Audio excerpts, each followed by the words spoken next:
जय Shri Krishna friends, welcome to Harimukund. आइए आज श्रीमद् भागवत पुराण के तीसरे स्कंद का छठा अध्याय शुरू करते हैं।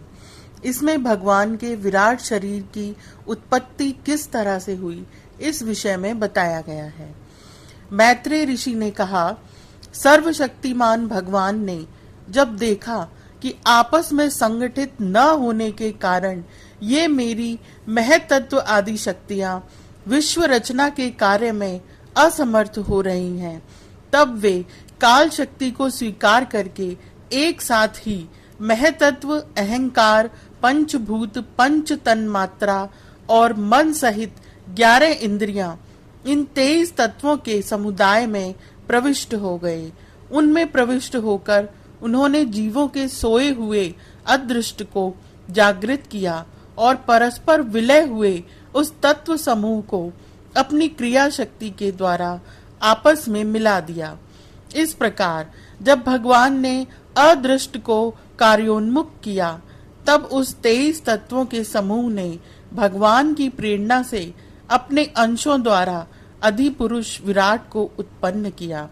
अर्थात जब भगवान ने अंश रूप से अपने उस शरीर में प्रवेश किया, तब वह विश्व रचना करने वाला महतत्व आदि का समुदाय एक दूसरे से मिलकर परिणाम को प्राप्त हुआ। यह तत्वों का परिणाम ही विराट पुरुष है, जिसमें चराचर जगत विद्यमान है। जल के भीतर जो अंड रूप आश्रय स्थान था, उसमें वह विराट पुरुष संपूर्ण जीवों को साथ लेकर 1000 दिव्य वर्षों तक रहा। वह विश्व रचना करने वाले तत्वों का गर्भ कार्य था तथा ज्ञान, क्रिया और आत्म शक्ति से संपन्न था। इन शक्तियों से उसने स्वयं अपने क्रमशः 1 हृदय रूप, 10 प्राण रूप और 3 आध्यात्मिक, आधिदैविक, आधिभौतिक विभाग किए।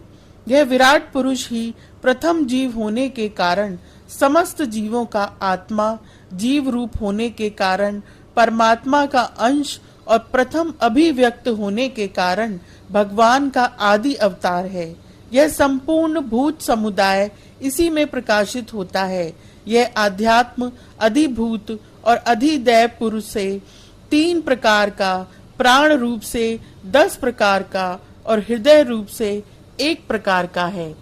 फिर विश्व की रचना करने वाले महतत्व आदि के अधिपति श्री भगवान ने उनकी प्रार्थना को स्मरण कर उनकी वृत्तियों को जगाने के लिए अपने चेतन रूप तेजस से उस विराट पुरुष को प्रकाशित किया, उसे जगाया। उसके जागृत होते ही देवताओं के लिए कितने स्थान प्रकट हुए, यह मैं बतलाता हूँ। सुनो, विराट पुरुष के पहले मुख प्रकट हुआ। उसमें लोकपाल अग्नि अपने अंश वागिंद्रिय के समेत प्रविष्ट हो गया, जिससे यह जीव बोलता है।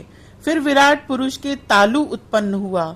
उसमें लोकपाल वरुण अपने अंश रसनेन्द्रिय के सहित स्थित हुआ, जिससे जीव रस ग्रहण करता है।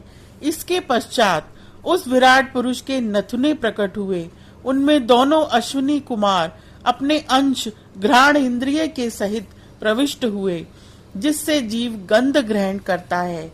इसी प्रकार जब उस विराट देह में आंखें प्रकट हुईं, तब उनमें अपने अंश नेत्रेंद्रिय के सहित लोकपति सूर्य ने प्रवेश किया, जिस नेत्रेंद्रिय से पुरुष को विविध रूपों का ज्ञान होता है। फिर उस विराट पुरुष विग्रह में त्वचा उत्पन्न हुई। उसमें अपने अंश त्वगिंद्रिय के सहित वायु स्थित हुआ, जिस त्वगिंद्रिय से जीव स्पर्श का अनुभव करता है।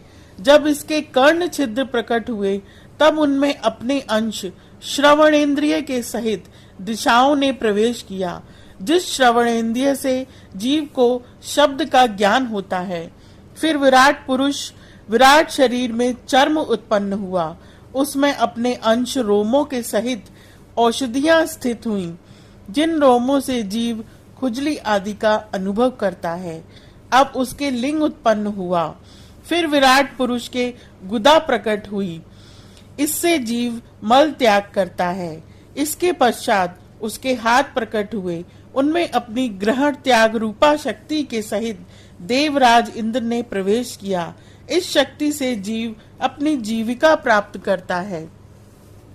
जब इसके चरण उत्पन्न हुए तब उनमें अपनी शक्ति गति के सहित लोकेश्वर विष्णु ने प्रवेश किया। इस गति शक्ति द्वारा जीव अपने गंतव्य स्थान पर पहुंचता है। फिर इसके बुद्धि उत्पन्न हुई। अपने इस स्थान में अपने अंश बुद्धि शक्ति के साथ वाक्पति ब्रह्मा ने प्रवेश किया। इस बुद्धि शक्ति से जीव ज्ञातत्व विषयों को जान सकता है। फिर इसमें हृदय प्रकट हुआ, उसमें अपने अंश मन के सहित चंद्रमा स्थित हुआ। इस मन शक्ति के द्वारा जीव संकल्प विकल्प आदि रूप विकारों को प्राप्त होता है। तत्पश्चात विराट पुरुष में अहंकार उत्पन्न हुआ। इस अपने आश्रय में क्रिया शक्ति सहित अभिमान ने प्रवेश किया। इससे जीव अपने कर्तव्यों को स्वीकार करता है। अब इसमें चित्त प्रकट हुआ, उसमें चित्त शक्ति के सहित महतत्व यानी ब्रह्मा स्थित हुआ। इस शक्ति से जीव विज्ञान यानी चेतना को उपलब्ध करता है। इस विराट पुरुष के सिर से स्वर्ग लोक, पैरों से पृथ्वी और नाभि से अंतरिक्ष यानी आकाश उत्पन्न हुआ। इनमें क्रमशः सत्व, रज और तम इन तीन गुणों के परिणाम स्वरूप देवता, मनुष्य और प्रेत आदि देखे जाते हैं। इनमें देवता लोग सत्व गुण की अधिकता के कारण सर्वलोक में, मनुष्य और उनके उपयोगी गौ आदि जीव रजोगुण की प्रधानता के कारण पृथ्वी में तथा तमोगुणी स्वभाव वाले होने से रुद्र के पार्षद गण दोनों के बीच में स्थित भगवान के नाभि स्थानीय अंतरिक्ष लोक में रहते हैं। विदुर जी, वेद और ब्राह्मण भगवान के मुख से प्रकट हुए। मुख से प्रकट होने के कारण ही ब्राह्मण सब वर्णों में श्रेष्ठ और सबका गुरु है। उनकी भुजाओं से क्षत्रिय वृत्ति और उसका अवलंबन करने वाला क्षत्रिय वर्ण उत्पन्न हुआ, जो विराट भगवान का अंश होने के कारण जन्म लेकर सब वर्णों की चोर आदि के उपद्रवों से रक्षा करता है। इस तरह से चार वर्ण उत्पन्न हुए। ये चारों वर्ण अपनी अपनी वृत्तियों के सहित जिनसे उत्पन्न हुए हैं, उन अपने गुरु श्री हरि का अपने अपने धर्मों से चित्त शुद्धि के लिए श्रद्धा पूर्वक पूजन करते हैं। विदुर जी, यह विराट पुरुष काल, कर्म और स्वभाव शक्ति से युक्त भगवान की योग माया के प्रभाव को प्रकट करने वाला है। इसके स्वरूप का पूरा पूरा वर्णन करने का कौन साहस कर सकता है। तथापि प्यारे विदुर जी, अन्य व्यवहारिक चर्चाओं से अपवित्र हुई अपनी वाणी को पवित्र करने के लिए जैसी मेरी बुद्धि है और जैसा मैंने गुरुमुख से सुना है, वैसा श्री हरि का सुयश वर्णन करता हूँ। महापुरुषों का मत है कि पुण्य श्लोक शिरोमणि श्री हरि के गुणों का गान करना ही मनुष्यों की वाणी का तथा विद्वानों के मुख से भगवत कथा का अमृत पान करना ही उनके कानों का सबसे बड़ा लाभ है।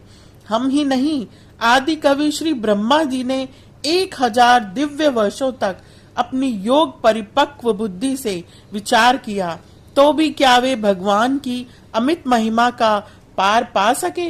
अतः भगवान की माया बड़े बड़े मायावियों को भी मोहित कर देने वाली है।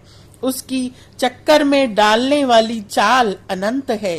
अतएव स्वयं भगवान भी उसकी था नहीं लगा सकते, फिर दूसरों की तो बात ही क्या।